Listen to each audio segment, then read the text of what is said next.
ये जो press conference हुई आईजी साहब की और चट्टा साहब की, इसमें आप भी शरीक थे जी। तो वहाँ पे टीएलपी के हवाले से कोई सवाल हुआ, तहरीक के हवाले से कोई सवाल हुआ, रिजवी के हवाले से कोई सवाल हुआ? बड़ा ज़बरदस्त किस्म का सवाल और आईजी साहब ने हस्बे रवायत इतना मुस्कुराते हुए इतना गहरा जवाब दे दिया। सवाल बताएं फिर जवाब बताएं। सवाल ये था कि आईजी साहब आप ये बता दें कि इस वक्त साद रिजवी और अनस रिजवी कहाँ हैं, और उसके साथ ही एक साफी ने ये भी ऐड कर दिया कि उनके साथी तो नहीं छुड़ा कर ले गए, यानी जो चूंकि सुहेल जफर चट्टा साहब भी साथ बैठे थे और तीफी बट गोगी बट साथी वैसे तो नहीं आ गए जो छुड़वाने आते हैं, लेकिन वो मारा वो जाता है। हाँ। अच्छा। तो आईजी साहब ने मुस्कुराते हुए कहा कि मरीदके से उनके साथी ही ले गए थे और हम भी उनको तलाश कर रहे हैं, और उनको हमने बार बार ये भी कहा है कि वो खुद पेश हो जाएं।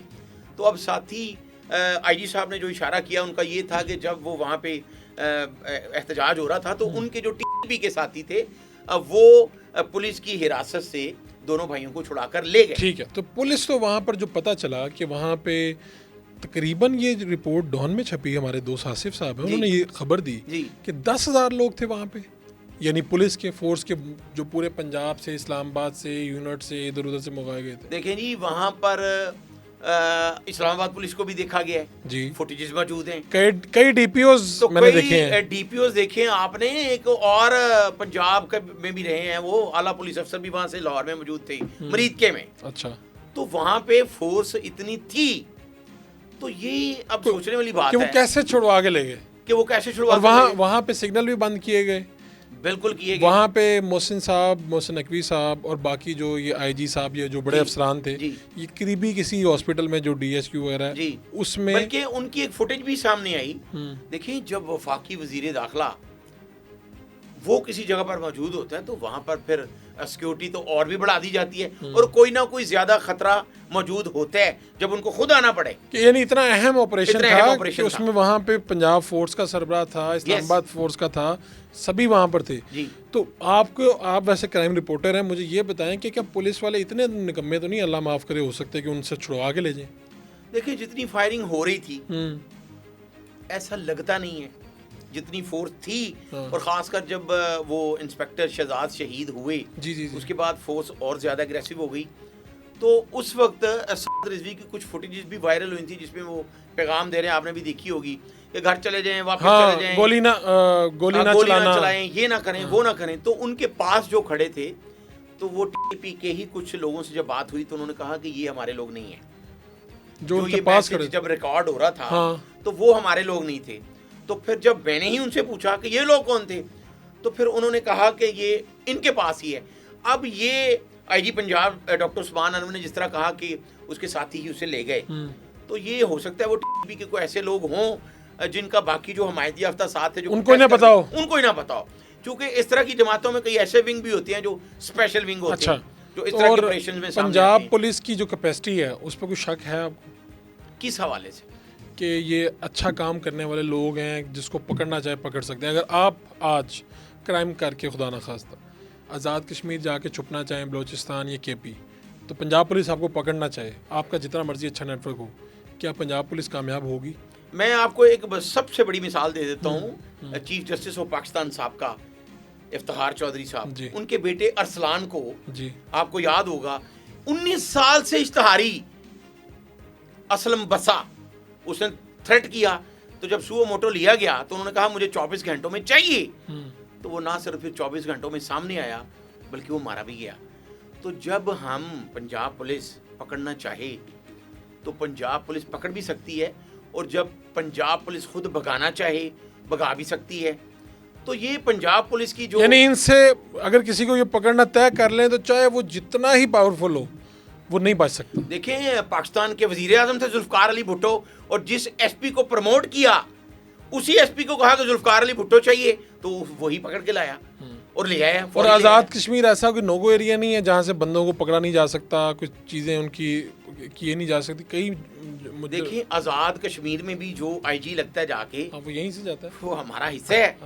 तो हाउ इट इज़ पॉसिबल कि आप उनको कुछ कहें तो वो ना हो, तो ये मुमकिन नहीं है। और आप आज मेरे ख्याल जब हम बात कर रहे हैं 17-18 दिन हो गए हैं इस वाक़े को, इस वाक़े के बाद आपका कोई पुलिस वालों से इंटरेक्शन हुआ? एक तो ये आईजी साहब ने जवाब दे दिया ना, जिनसे आपने पूछा कि ये मुरीदके में हुआ क्या है, कोई सवाल हुआ? बिल्कुल बात हुई है। उन्होंने जो आप ऑन दी रिकॉर्ड बता सकते हैं वो बता दें। बिल्कुल, इसमें बहुत सी बातें हैं और वो सच भी लगती हैं जो ऑन द रिकॉर्ड इसलिए नहीं कही जा सकती कि जब तक कोई तफ्तीश फाइनल होके सामने ना आए। ठीक है। लेकिन जो मुकदमा दर्ज हुए हैं उसमें दहशतगर्दी एक्ट भी लगा दिया गया है। तो उन्होंने यही कहा कि इन्होंने पहले पुलिस पे गोली चलाई, तो जब कोई फोर्स पे गोली चलाएगा फिर उसको जवाब तो दिया जाएगा। लेकिन जो तादाद में वो कंट्राडिक्शन है, लोग जो हैं वो आज भी यही कह रहे हैं कि सैकड़ों अफराद, जबकि जो डीआईजी ऑपरेशन ने भी ऑन किया कि चंद 2, 3, 4, 5 तक गए पुलिस वाले इस फिगर के साथ कि बाकी नहीं है। तो एक सवाल जो है वो वज़ीर आला पंजाब का भी बड़ा वैलिड है जो कल उन्होंने किया कि अगर 600 अफराद थे तो कहाँ हैं? देखिए, पुलिस इतनी लाशें छुपा नहीं सकती। 1, 2, 4, 5 के तो फिगर हो सकता है कि वो शायद आगे पीछे कर लें, लेकिन 600 अफराद को छुपाना लेकिन हुआ क्या है कि यानी उनकी फर्स्ट जो टीयर लीडरशिप है वो सारी गायब हो गई है, यानी ना वो पंजाब पुलिस के हत्थे चढ़ गई है, ना वो कहीं से उनकी अनाउंसमेंट आ रही, ना कोई बात सुनाई दे रही। हो क्या रहा है? देखिए, हो ये रहा है कि पाकिस्तान पीपल्स पार्टी की एक आला सियासी शख्सियत जब मोहतरमा बेनज़ीर भुट्टो थी तो एक एहतजाज में उनको जब पुलिस पकड़ने गई तो मैं डिफेंस में मौजूद था। अच्छा। तो मैंने उनको देखा जो आज भी एक बहुत आला सीट पर मौजूद हैं। तो पुलिस एक ऑफिसर को उन्होंने खुद कहा कि जो प्रिजन वैन है मुझे उसमें बिठा दें, यानी कि मैं गिरफ्तार हो गया हूँ। ठीक है। तो ये वाकया मैंने जब अपनी आंखों से देखा। बेनज़ीर साहिबा की बात हो रही है? यस। अच्छा। तो वो फिर ऐसे होता है, जो लीडरशिप होती है वो जब बच्चों को बाहर निकाल लेते हैं, कामयाब हो जाते हैं, फिर वो खुद अपनी गिरफ्तारी दे देते हैं। तो अक्सर ऐसी जगहों पर जो लीडरशिप होती है वो अपनी मर्जी से, अगले की मर्जी से, फोर्सेस की मर्जी से वो साइड पे हो जाते हैं। तो आपको लगता है किसी दिन कोई ऐलान आएगा कि जी गिरफ्तार हो गए और फिर कोई सामने बात आएगी या कोई वीडियो पैगाम आएगा? देखिए, जिस तरह चंद रोज पहले डीआईजी ऑपरेशन लाहौर, दीगर बाकी पुलिस अफसरान, आईजी समेत सब ने कहा जी हम करीब पहुंच चुके हैं।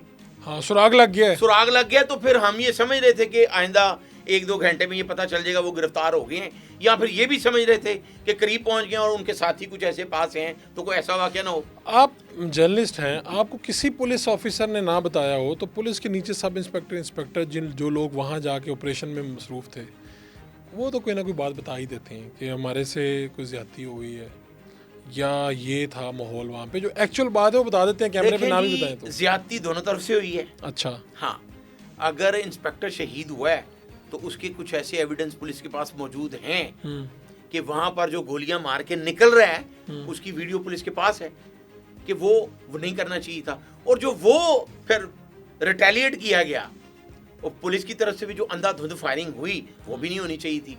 वो पाकिस्तान के लोग हैं। और जो एफआईआर में है कि जी साहब ने अपना पिस्टल उठाया, जी साहब ने अपनी क्लाशन को उठाई और सीधे हो गए, ये देखें एफआईआर में तो तीफी भट्ट की दोनों एफआईआर में भी लिखा है कि सीसीडी की टीम से तीफी भट्ट को 6 बंदे छुड़ाकर ले गए।